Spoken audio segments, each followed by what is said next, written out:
Great. Awesome. We'll see people trickling in a second. Great. So hello, everyone. Welcome to another great webinar with Gable here.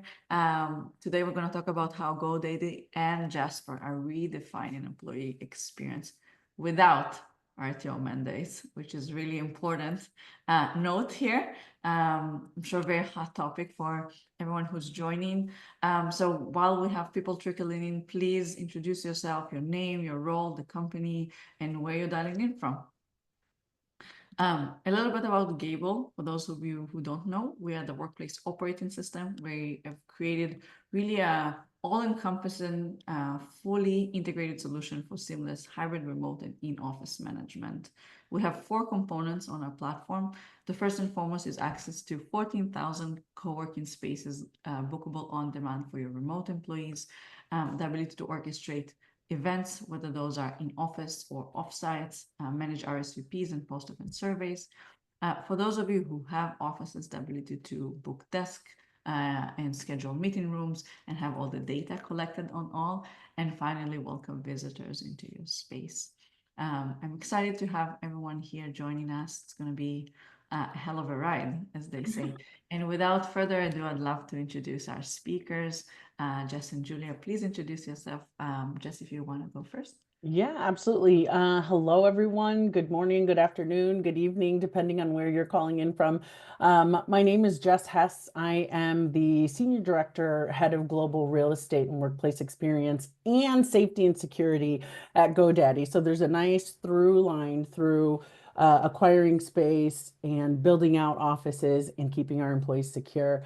I come from a long 20 plus year background of workplace experience at big tech companies like LinkedIn and Hulu and Disney, and am now at GoDaddy and have been here for several years and really loving leading this team and glad to be here. Amazing. Julia? Amazing. Thanks, Jess. Hey, everyone. I am Julia Safa, based in Philadelphia, Pennsylvania, and I lead employee experience and internal communications at Jasper.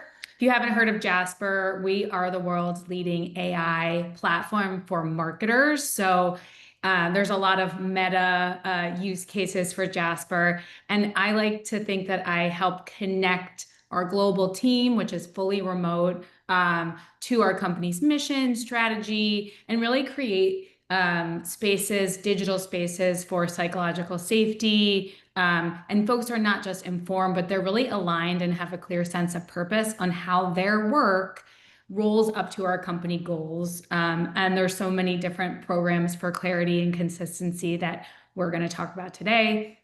My background is both in marketing at Adobe, enablement, as well as working with knowledge management companies like Guru. And so excited to be with you all today and at Jasper, which is an AI first company. So I'll think a little bit about how we're using AI to help create engagement with our employees.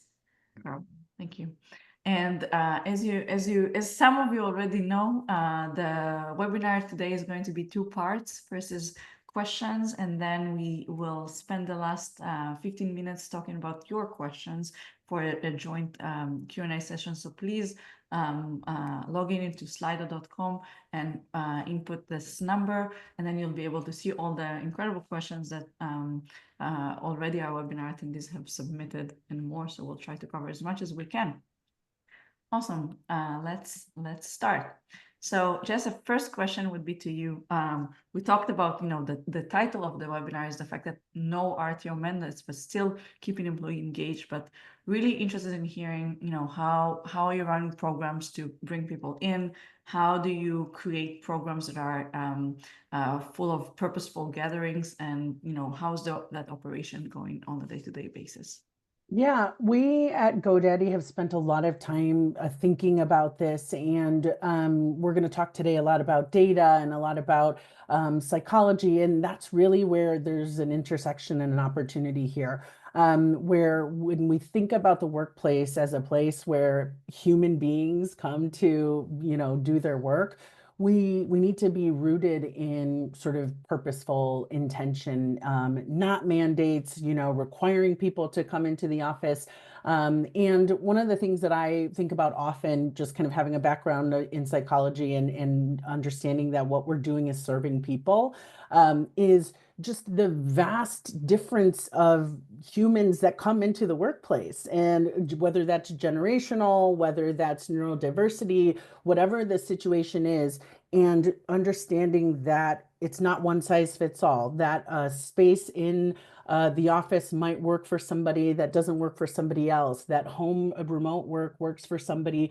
And how do we start to consider their home as a workplace that we can support and that we can provide programs and resources that really facilitate the best work? So it's about being purposeful. It's about shifting from, butts and seats, right? And shifting that mindset from, what the traditional workplace has been.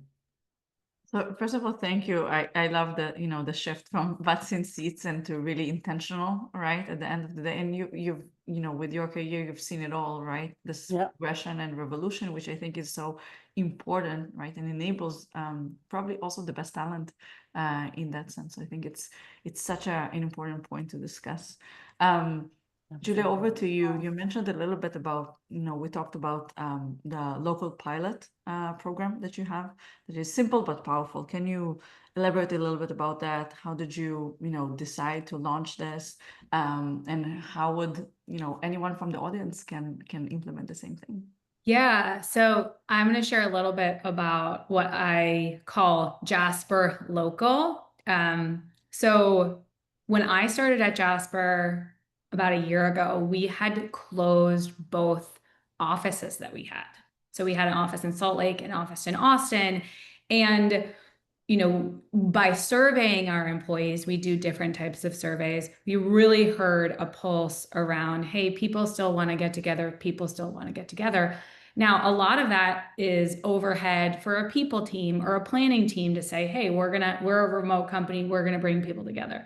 So what we decided to do, looking at the data of where our employees are sort of centered. So hubs like Seattle, where Jess is, or New York, Austin, places like Salt Lake, Boston. We looked at the data on like who was where, and I launched a really lightweight program or pilot. So the idea was to give people an option to gather with some reduced overhead. And so what I mean by reduced overhead is like we literally said, you have $25 per person per quarter to gather. Jasper will cover that cost if you, the employee, raise your hand as a city captain.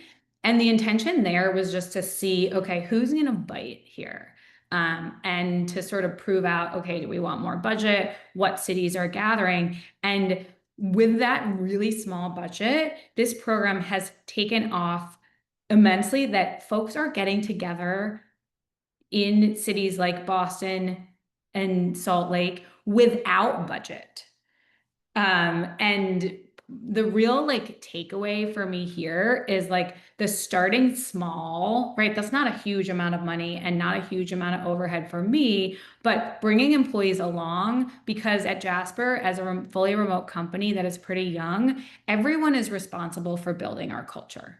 Everyone has a hand in it. So instead of forcing family fun, as I like to say, we're having this a local happy hour, to put some of the sort of burden and logistical thought process on employees who raise their hands has been super powerful. We've now shifted more budget into these programs. I went to my first one, went up to New York from Philadelphia last week.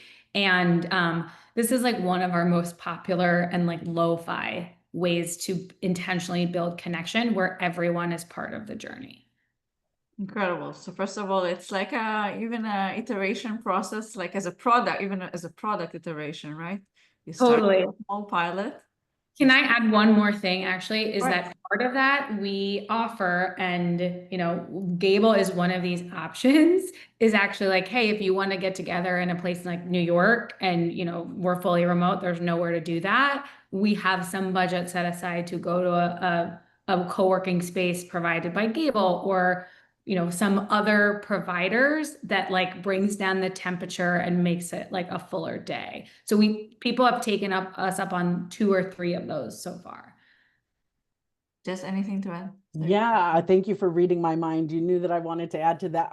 Julie, I love that program. And at GoDaddy, we're doing something similar called the Fun Fund, where we provide a stipend, as it were, and we say, hey, teams, what do you want to do with your team? How do you want to create engagement? What does engagement look like to you? Because when we find that, again, psychologically, when somebody is engaged in that experience, it's more meaningful. It means more to the team when they can curate and create that for themselves.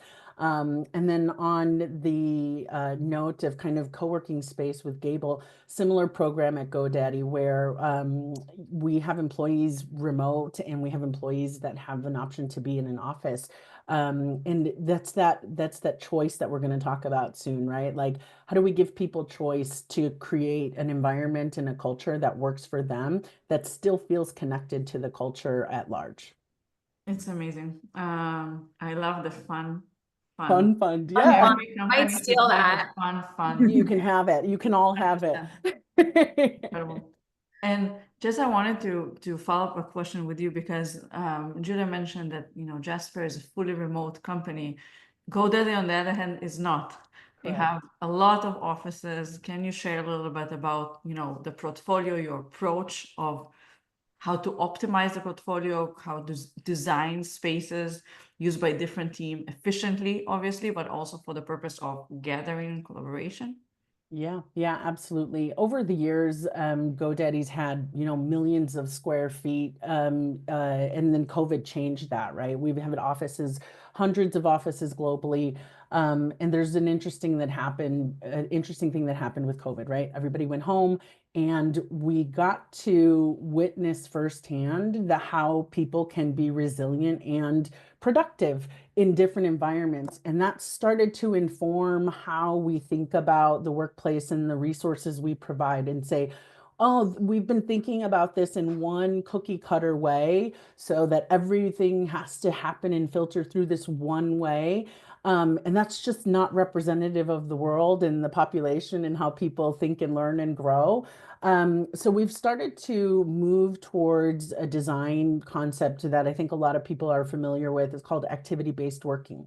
In offices where employees do have choice to come into that office, we also want them to have choice of how they work and what works for them.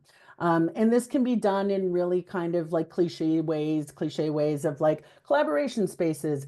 But like, how do we take that to the next level? How do we make those spaces actually work for people in the ways that they work? And so a lot of it is about gathering data, which tools like Gable can help us do.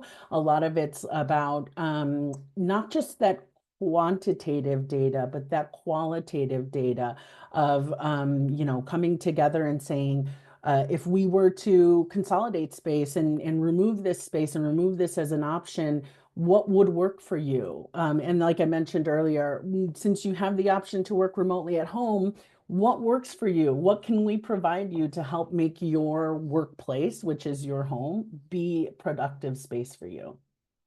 I love that you mentioned the workplace that is your home. Yeah, yeah. Such a big difference. Thank you just for sharing. And Julia, from your perspective, obviously by not having space, the intentionality of gatherings, similar to what Jess mentioned, are very crucial, right? So can you walk us through a little bit how you are preparing, planning for the year? What types of gatherings does Jasper have? Yeah, absolutely. So Jess mentioned something that I want to touch on is just like this combination of intentionality, qualitative data, and this like feedback loop that you have with your employees. Because Jasper has right now one all company event a year. So the entire company only sees everyone together once a year. And in past experience, that can be like an afterthought. It's like, oh, we have our retreat, right? We have our retreat, we're all getting together, but like we're launching this product and we have this number that we have to hit. But I really, really try to make all company inflection points like this. First of all, they're the most expensive meeting that Jasper has in so many ways. Money, time, travel, logistics. We have a huge team in Australia, and like the travel tax is real. So what I do to plan these is get qualitative data from our leadership team first. What would success look like? Asking them a simple set of questions, because where a lot of these in-person events can go off, have too many learning objectives, is when we're trying to do too many things at once. And so having the alignment up front on what employees will get when they leave these intentionally planned events is the most important thing to me. I love a survey. So we often do a pre-event survey that aligns on those questions. So for example, I am able to articulate why Jasper is differentiated in the market. That might be a real like scale of 1 to 5. So if the leadership team agrees on that one, then we have some programming related to that live, hopefully a mix of sort of like physical, moving around the room, holding up posters, but also some more like instruction-based workshops. And then after the event, we also measure the efficacy. What I've learned in my career is like the event doesn't stop when you fly home.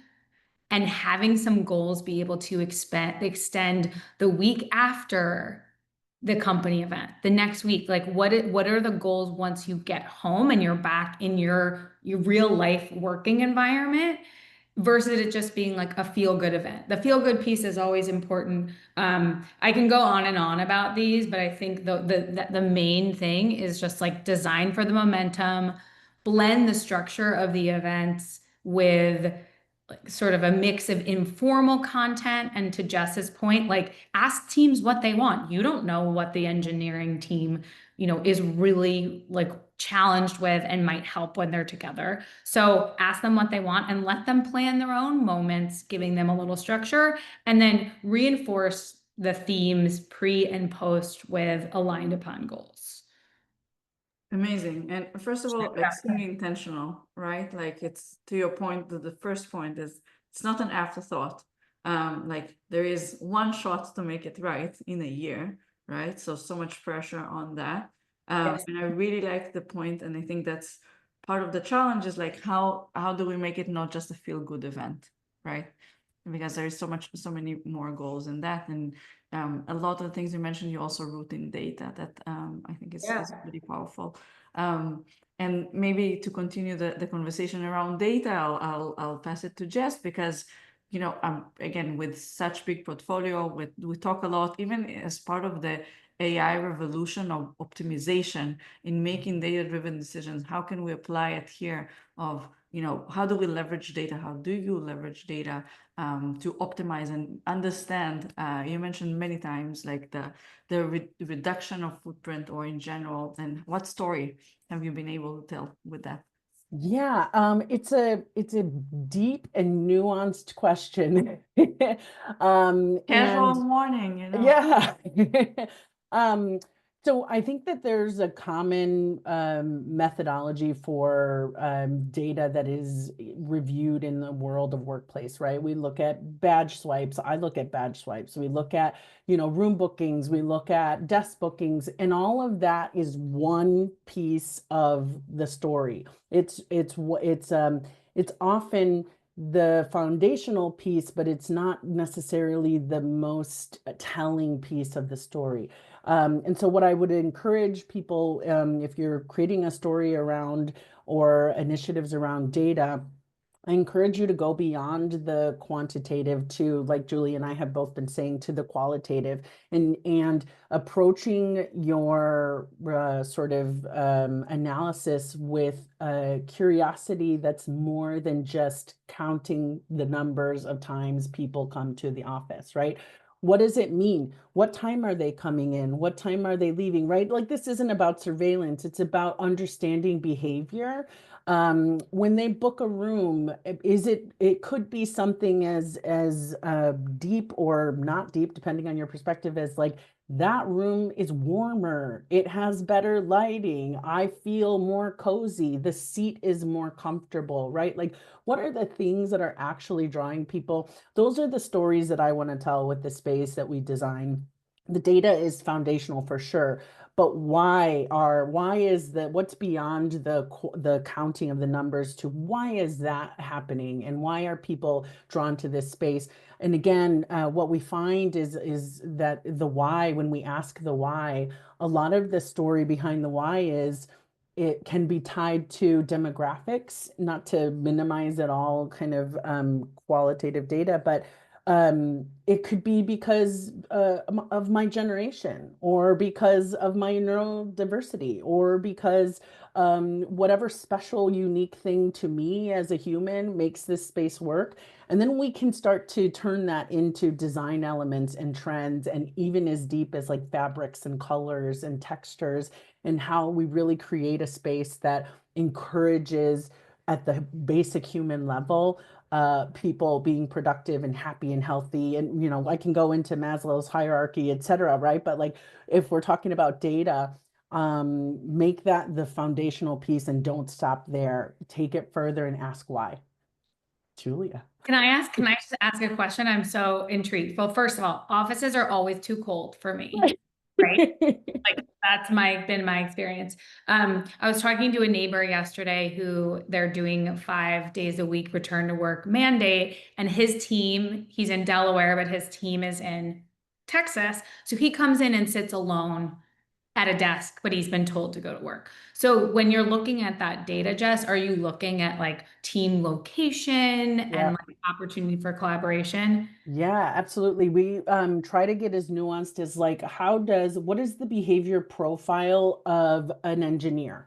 What is the behavior profile of a salesperson? That human needs something different than that human, right? And so, like, really understanding, and then we can build neighborhoods. This is my new favorite thing. We build neighborhoods around what that human behavior is requiring. You'll find that in those behavior profiles, these folks tend to be introverted. These folks tend to be extroverted. These folks like Cheetos. These folks like fruits, right? And we can create and curate an environment that really does help the employee be healthier, happier, more productive, and ultimately encourage them to do their best work. That's when we bring them into the space, right? And the challenge has been, how do we mimic that remotely for people that don't have the connection of coming into the office and having these interactions? And Zoom calls are great, but they're lacking in that, right? And so I wish I could say that we have that part figured out. That's a work in progress. Totally. It's just one dimension. Yeah. One dimension at a time. I've actually heard on, what you mentioned a little bit. I've heard several companies that are trying to work on personas. Right? Yeah. So exactly to the point of you have a persona, you have the engineer, you have the PM, and it's very interesting, and you design around those personas. Absolutely. So it's both so interesting, but also very complex because again, there is no cookie cutter answer to how to do it. Yeah. And it's fluid. And with space, like what we, as we, let's say we do get more utilization. Well, is this neighborhood too big? Is it too small? Have we like pigeonholed ourselves into a design because of, and so how do we accommodate all of those things? Like it's a science I haven't figured out yet. We're all learning. Incredible. And Julia, maybe as a follow-up to you, we talked a little bit before, but about, the North Star that you've built around information access. And again, as a AI first company and knowledge base, I think it's very interesting to hear in general, every distributed company, I'm sure it's really important. How did you design this? What does it include? Can you walk us through how you created this and, Yeah. What are the afterthoughts on there as well? So this was when I started at this company, I'm like, I don't want to come in and make any sweeping changes before I hear from employees and we figure out. Sometimes based on persona, we're only 200 people. So for right now, I'm looking at the company-wide audience. But I built a internal communications survey. We had not done an engagement survey, so measuring that typical employee net promoter score since I was there. I'm like, if I'm going to do my job, I need some data. So I actually built a survey with a customer researcher who we had on staff. So it was very important to have like a very strategically designed survey that would get us to the right questions to develop a North Star. So my North Stars was trying to understand a baseline of what communications investments we should make. I asked a lot about trust. Do you trust that you are able to get information in the right time? Do you trust that you know where to ingest information or where to look for information? And this created some great themes. And I essentially took the themes from the survey, presented it to leadership, and built my internal communication / employee experience plan based on this survey. And the results in trust, TBD, but we were able to redesign our company all hands, now have a leadership update, an asynchronous leadership update, because we are fully remote, and adding more town halls, all hands, it was not the solution for our neurodiverse and diverse population. So I'm happy to share sort of some of the language around it, but really like increase of clarity and trust in information, because if people are working on their own, they need to trust the information that they can receive or search. We happen to use Notion, but whatever sort of knowledge management tool, I think that is essential to have as a remote first organization. Because if people can't self-serve and believe that they're getting the most up-to-date information, you can see it in Slack. Repeat question, burnout, people like asking the same question right below someone else because they don't have this habit of searching and finding because they don't trust the information. So very passionate about up-to-date, easily searchable information, which some tools are building with AI right now.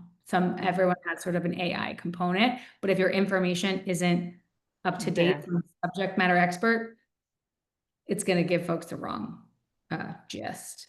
I couldn't agree more, and I also think that it's not only applicable to remote first companies, it's applicable to every type of company, every organization that has multiple employees, the ability to self-serve and be empowered, and like, I don't need to wait, and there's a lot around, who will be the loudest person in the room to actually ask for help versus not. I think it's so powerful. And like, again, to even the point that you made before about the local events, to empower the employees to do it, it's just like all multiplies. It's so interesting. I saw that. There's also a level of like breaking down a hierarchical organization. If everyone has access to the same information, like creates purpose in your role. It's like, I can find this, I can do this, I am satisfied because of that. Yeah. A quick comment. I think it's really kind of poignant that while we're talking about AI and, kind of self-service, which is certainly something that we try to do at GoDaddy as well, there's a foundation underneath of trust. And Julie, I love that you kept saying that they need to trust this. Trust is key and paramount, and it's so easily broken. If at one moment that information isn't right and then it's consistently incorrect, then that trust that your employees have in what you're providing is easily lost. Yeah. I think what one of the things we're doing at GoDaddy is implementing an AI bot to help answer kind of those questions, right? Like, think ChatGPT or any other AI platform that can go and find information. But it has to be trustworthy information, right? Garbage in, garbage out. Exactly. AI is not going to solve the problem of Right. knowledge. Of knowledge, yeah, you need to Yeah. but you need to train it on something that's real. It's actually a great segue to my last question of this section is, if you can put your, future hat on, what do you see in terms of the upcoming trends, both in terms of, return to office policies or in general the workplace where it's going, plus a hint of AI? How do we implement AI in this realm? How do we optimize processes at scale, or anything that you would like to share around what's the future to hold? Julia. Okay, I can definitely go first. I work for an AI first company, so we are building AI for marketers, and people come to Jasper for two main reasons. They want to work in AI and they want to work with AI. And that we really need to be intentional about how we're thinking about it. AI is just like a suffix that some companies slap on, right? We need an AI strategy. We need an AI strategy. It's like, what does that actually mean in practice? And so the way that I'm thinking about it and that Jasper is thinking about it is around like AI literacy and enablement.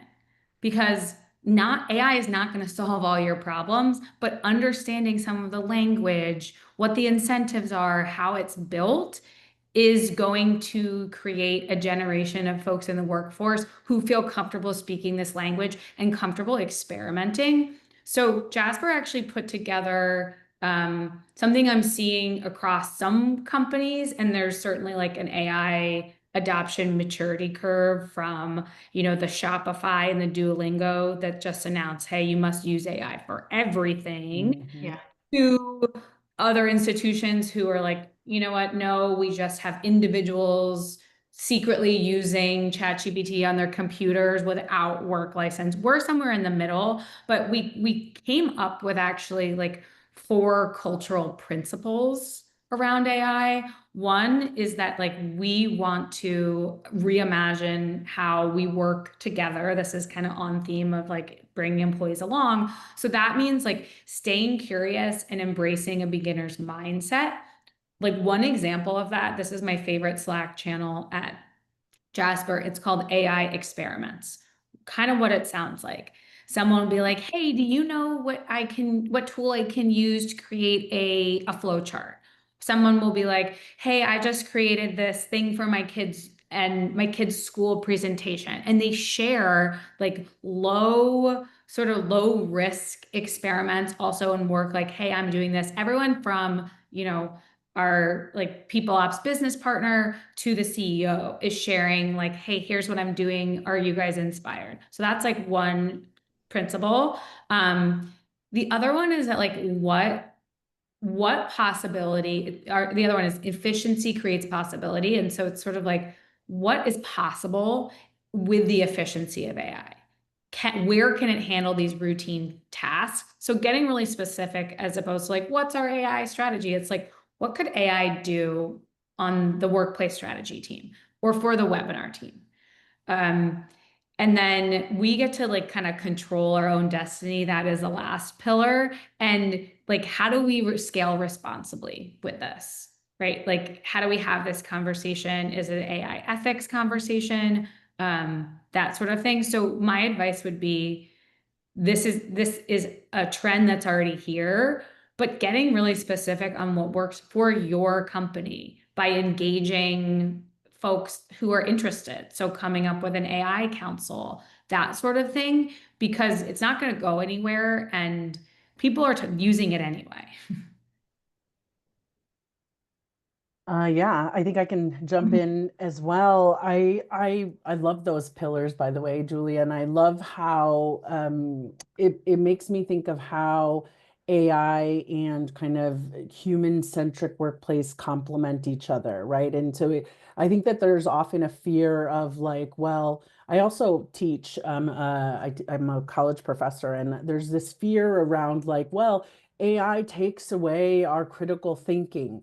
And that's one way to think about it. And certainly if you abuse it in that way, then it certainly can remove your critical thinking. But I think we need to kind of jump on the trend of it allowing us to enhance our human-centric, natural kind of capabilities.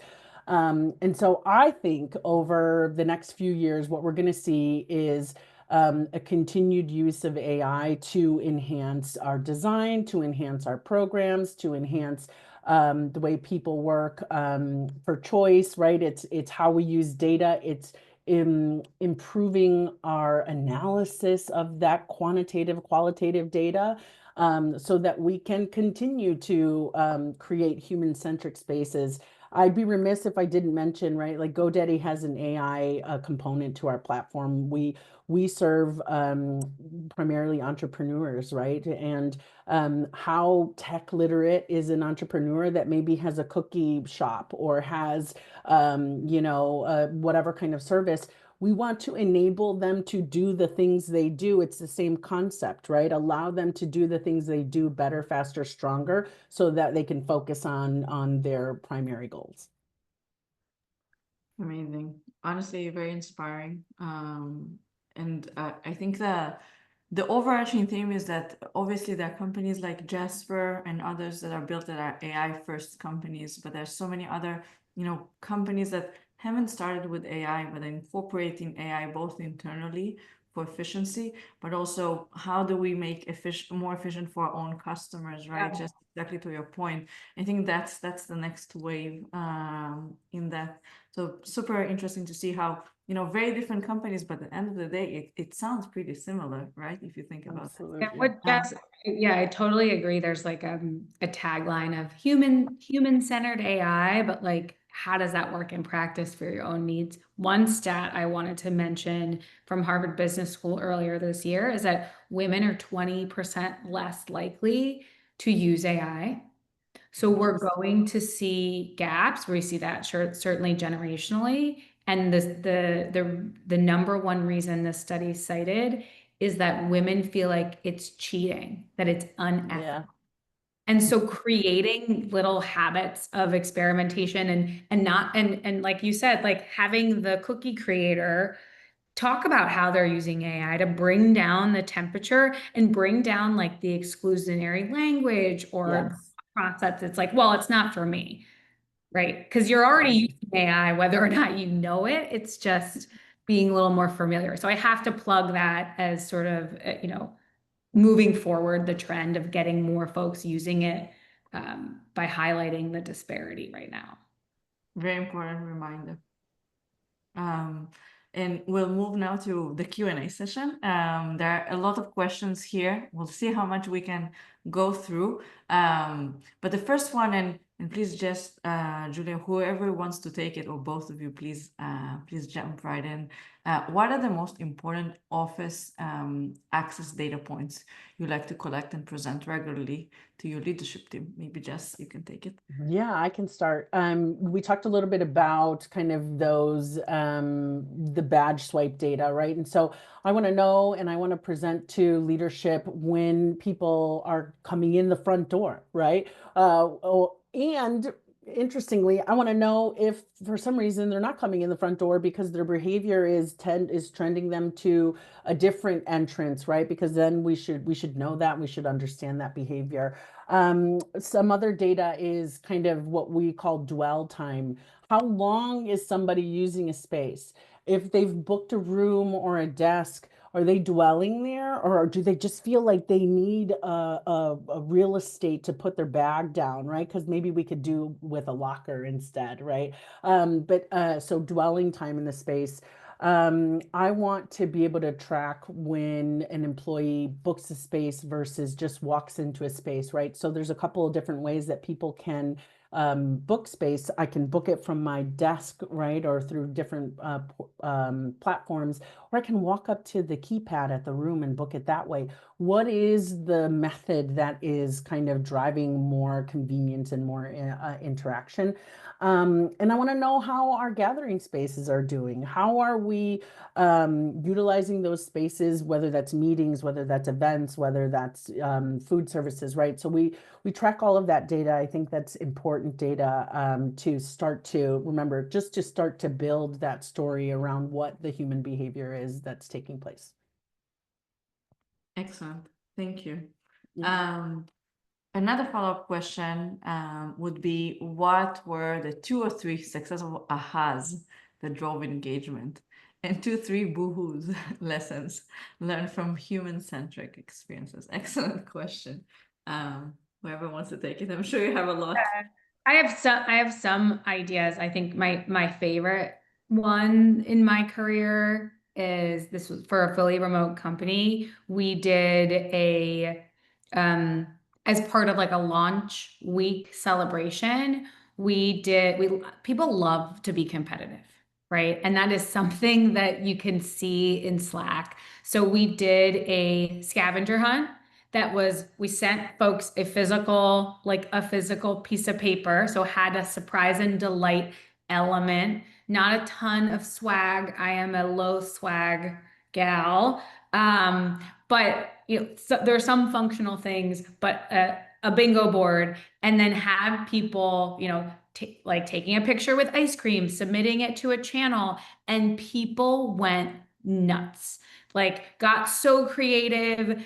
We did it also around our company values, so it wasn't tied to random things. What's an example? Show us something of you giving first, and someone showed how they are picking up trash. So this surprise and delight thing takes a lot of intention and planning and more time and sort of context gathering than you might think, but those really pay off, especially when you can take the online offline and have people running around doing something and then making it competitive prizes. And the prizes don't have to be much, right? It's just about the pride of ownership.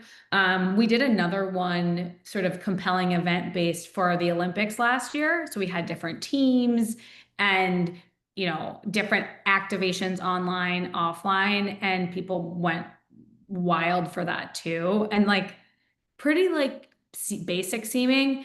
I think a boohoo lesson, and then I'll hand it to you, Jess, is when you're doing the forced family fun, no one that I don't know, you don't really want to be on happy hour, a large happy hour, because the loudest voices in the Zoom room, me typically, are trying to make other people feel comfortable, that kind of thing. And so not having an agenda fails on big meetings.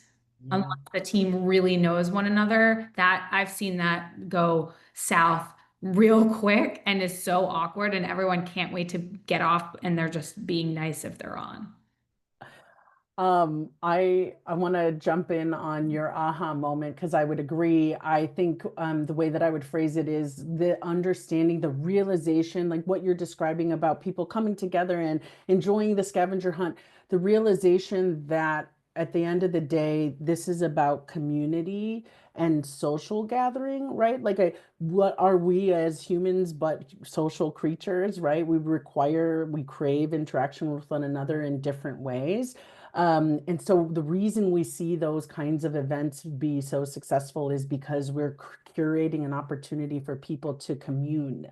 So that aha moment of oh, this is about community, but then also the flip side of that means something different to everybody, right? And so one of the things that I had written down before I wanted to jump on yours was the small spaces with natural light. When we think about the spectrum of employees, personality or personas, I had an aha moment as believe it or not, an introvert that knows how to extrovert really well. where I need a certain thing, a quiet space with natural light, because ultimately we're all just complicated plants. So I just need, like, some people need that, and that kind of, those two far ends of the spectrum of like what humans need for psychological safety. And then I think a boohoo moment is, I love, Julia, how you said like you're not big on swag, and I feel the same about food programs. I enjoy feeding our employees, and we have a robust food program, but we can't just slap food in front of people and call that engagement and fun. Like, that's a higher Maslow's hierarchical need. People need to eat. That's not profound. They just need food, and that's if we provide it to them, then that's just kind of a basic thing. So boohoo and like leaning too far into like, let's make food the answer. Yeah. Oh my gosh, I love that. I always thinking about like the race to the bottom of perks. Yeah. So if you are a big Fortune 500 company, I remember one brought Lizzo into the office as a draw, right? Like Yeah. a company can spend so much money on perks and pulling people in, but do they need sushi, or do they want more, fun bucks to gather outside of the office? And it's Yeah. all about that intentional feedback loop. And it's not always easy. You're going to get something I should share. It's like there's probably like an 80-20 participation, right? That like your 20% of people are going to log off. They're not going to participate. But for the 80% who are there, how do you keep the like nourishment? There's like a malnourishment that happens when we're fully remote. And I Yes. feel it as an extrovert that I Yeah. need to kind of co-regulate with people. Yes. Um, but that's a different webinar. Is nervous system regulation in a remote world. It actually doesn't have to be a different webinar if you think about it, right? We're talking a lot about psychological safety and how people commune and come together. It's interesting to me that there's this perspective that because we're talking about work in the workplace, that we shouldn't talk about humanity. We shouldn't talk about the things that humans need, right? We need to commune. right. That is what keeps us as a species going and coming up with new ideas and having space for them and creativity. We're going to see how it goes with AI. Yeah. Full circle to the last question. Well, we are at time. It was a pleasure, honestly. It flew so by. So interesting to hear. Hope our audience has enjoyed it as much as I have. Thank you so much, Jess and Julia, and we'll see you next time in our next webinar. Have a great rest of your day. Everybody, so nice to meet y'all. Yeah. Thanks for having us. Bye, everyone.